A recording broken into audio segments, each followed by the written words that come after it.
சுவாமியே சரணமையப்பா! வணக்கம் நண்பர்களே! கார்த்திகை மாதம் பிறந்தாச்சு. எங்கே பார்த்தாலும் ஐயப்ப பக்தர்களாம் மாலை போட்டுட்டு சரண கோஷத்தோடு விரதம் இருக்கிறதெல்லாம் பார்க்குறப்போ நமக்கு அந்த பக்தி பிரசவம் தொற்றிக்கும்.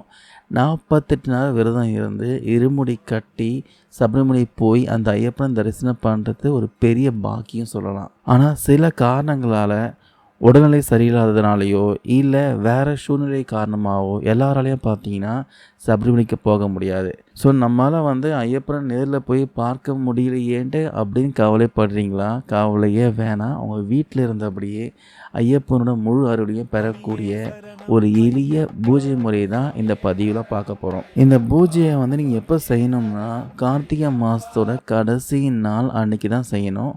அதுவும் காலையில் பிரம்ம முகூர்த்த நேரத்தில் செய்கிறது ரொம்பவே விசேஷம் சொல்கிறாங்க. அதுக்கு பெருசாலாம் எதுவும் தேவையில்லைங்க. ஐயப்பனுடைய படம், அப்படி படம் இல்லைன்னா பரவாயில்ல, ஒரு தீபத்தையே ஐயப்பனாக நினச்சி நீங்கள் பண்ணலாம். அதுக்கப்புறம் 7 மண் அகல் விளக்குகள், வாழை இலை, பச்சரிசி, கொஞ்சம் மஞ்சள், நெய் வைத்தியத்துக்கு பார்த்தீங்கன்னா நெய், பழங்கள், அப்புறம் தேங்காய் சாதம். முதல்ல ஒரு பூஜை அறையில் ஒரு வாழை இலையை விரிச்சுக்கோங்க. ஒரு பெரிய இலையாக இருந்தால் நல்லது.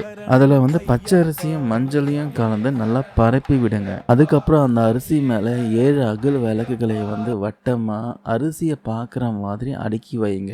விளக்கில் நெய் ஊற்றி பஞ்சுத்திரி போட்டு தீபம் ஏற்றுங்க. இப்போது நீங்கள் நெய்வேத்தியம் படைக்கலாம். 3 சின்ன கிண்ணம் எடுத்துக்கோங்க. ஒரு கிண்ணத்தில் நெய், இன்னொரு கிண்ணத்தில் பார்த்தீங்கன்னா உங்களுக்கு பிடிச்ச 3 பழங்கள் எடுத்துக்கோங்க. 3வது கிண்ணத்தில் தேங்காய் சாதம். இதை எல்லாமே ஐயப்பன் முன்னாடி வச்சுட்டுங்க. இப்போ மனசார ஐயப்பனை வேண்டிட்டு சுவாமியே சரணமையப்பா அப்படின்னு 108 முறை சரண கோஷம் சொல்லுங்கள். ஐயப்பனுக்கு தீபாரதனை காட்டி மனம் முருகி வணங்கிக்கோங்க.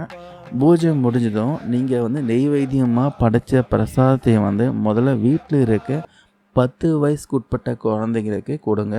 அதுக்கப்புறம் வீட்டில் இருக்க மற்றவங்க எல்லாருமே சாப்பிடலாம். ஸோ சபரிமலைக்கு போக முடியலன்ட்டு ஏங்காமல் நம்பிக்கையோட இந்த எளிய பூஜையை உங்கள் வீட்டில் செஞ்சு பாருங்கள். ஐயப்பனோட அருள் உங்கள் வீட்டுக்கே தேடி வரும். உங்கள் வாழ்க்கையிலையும் பார்த்தீங்கன்னா பெரிய மாற்றங்கள் நடக்கும்.